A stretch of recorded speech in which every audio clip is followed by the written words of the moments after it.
excellent, Helen. There's a lot to chew on there. I want to touch on one other word you use, which is very important, apropos death drive. And I think we can connect Yeah, this. We can connect this to even some of the other more Lacanian terms you'll be exploring in your book, Psychocinema, yeah, which is desire, lack, objet, of course. But you said that, we humans, which I couldn't agree more, are not utilitarian beings, let's say. So just for context, though, a lot of the people that I think would listen to this podcast, presumably, would be kind of coming from a bit of a cognitive science yeah, background, yeah, yeah, who yeah. kind of come Okay. from the positivistic sciences.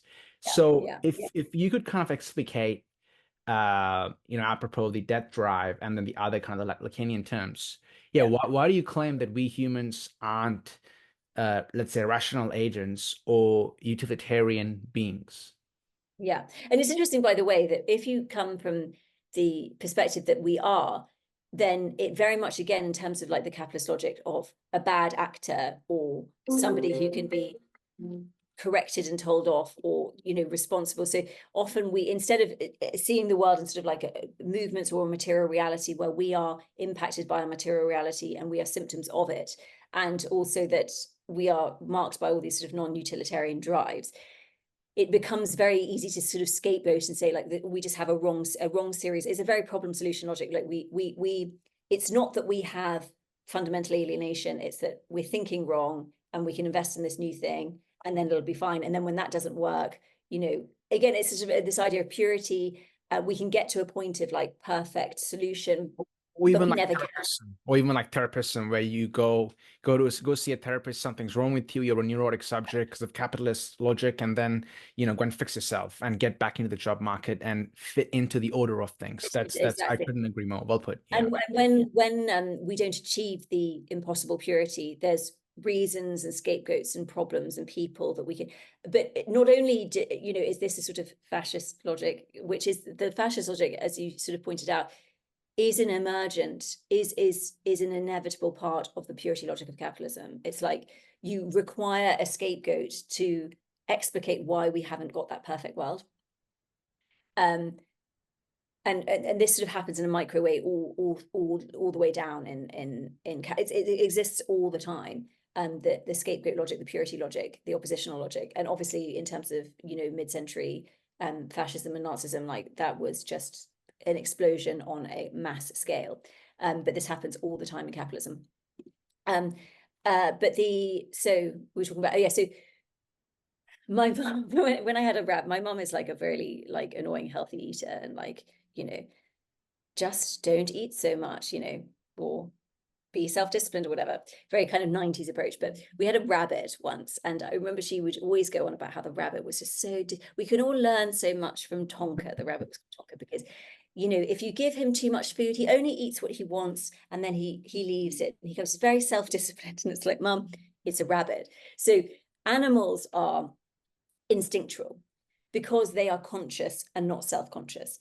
So they don't experience lack at the level of their subjectivity. Because humans are self-conscious, and this is because of the structure. So when people kind of like level the accusation of like idealism at psychoanalysis, actually psychoanalysis is like a very I would say it's more materialist than materialism. And again, like this is the less than nothing thing. It's like it is actually the lack itself, which is material. And if we look at like quantum physics, the Big Bang is like a Hegelian moment par excellence. It's like literally the contradiction becomes so intense that it becomes its opposite. So if you watch a nature documentary and you see like an elephant on a David Attenborough program, whatever, gets born and runs, it is a being that is birthed at a point where it is capable of existing. Because of the contingent biological structure of humans, we have massive heads and small hips because we are bipedal and have big brains, so called. we Very we cool. are born too soon. So we have a 9-month gestation period, which is not enough.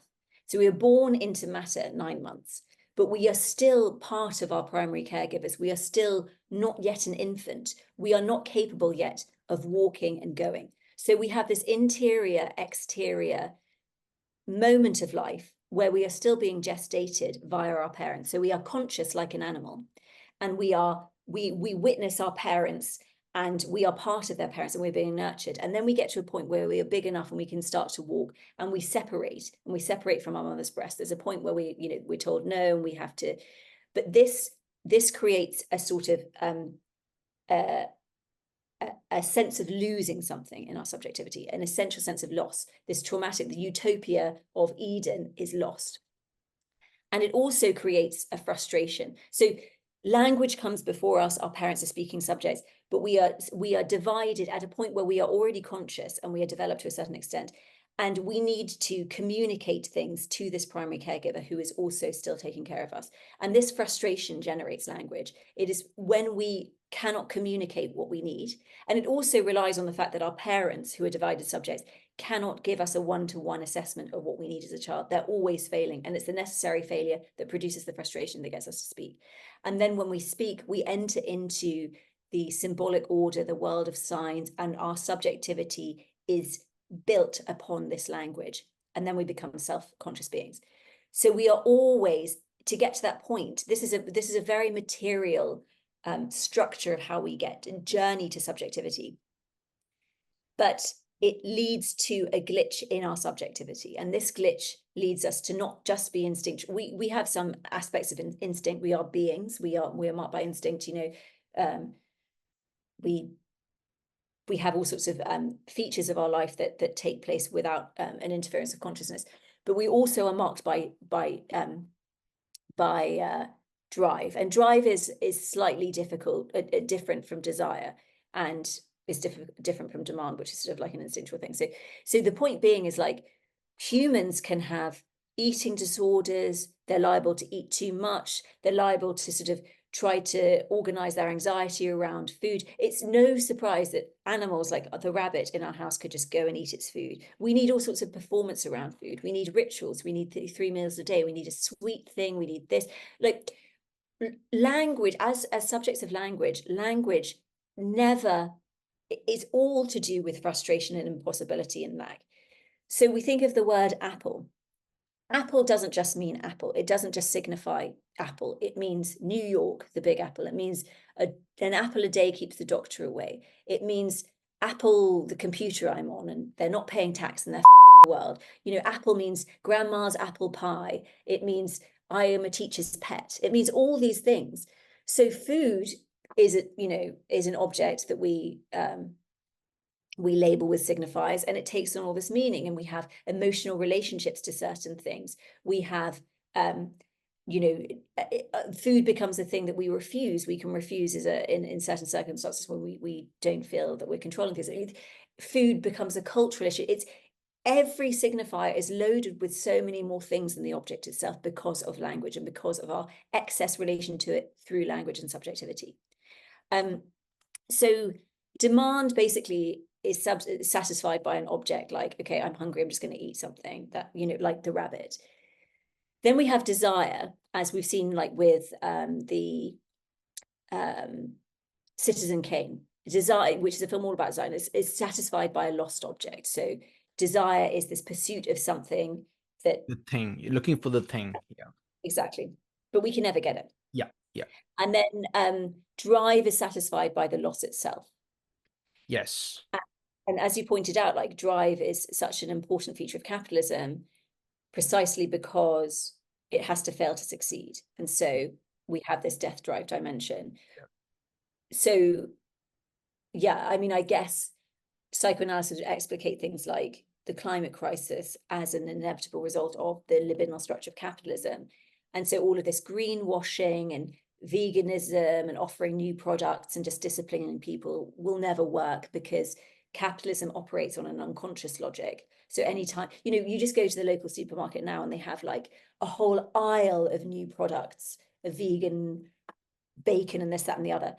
So it's just always, and this is the trouble. It's like any attempt that we make to solve capitalism in a conscious way just becomes incorporated into capitalism, and more products and more of the same problem. And we obviously see this so much with the massive corporations using all sorts of, I mean, the latest thing, way to ruin 2024. That's the Like, thing. this is again, this is the super Yeah, so egoic. people won't This is throw the away logic. the bottle Am I a caps. good person? Am I taking responsibility? Yeah. It's a bit, but the problem is much bigger and much more diffuse and much more problematic and much more traumatic in that it's ginormous, and we can just sort of do the ritual of this and feel good about ourselves. Yeah, yeah. And I think for me, I'm coming to realize that once you understand how the unconscious functions, then this idea of kind of utilitarian being, which is generally studied by, let's say, economics or the cognitive positivistic cognitive sciences, that kind of goes out the door because you realize that there's something about us humans. I think Alenka Zupančič puts it this way. She says that human subjectivity is born out of this gap between nature and culture, as in Yeah, there's a gap between us not yeah, fully becoming cultured beings, if you could put it that way, but also we aren't natural beings. We're kind of like a almost like a living undead. And yeah, that's the bit which yeah, the positivistic sciences kind of you can't capture it in their logic.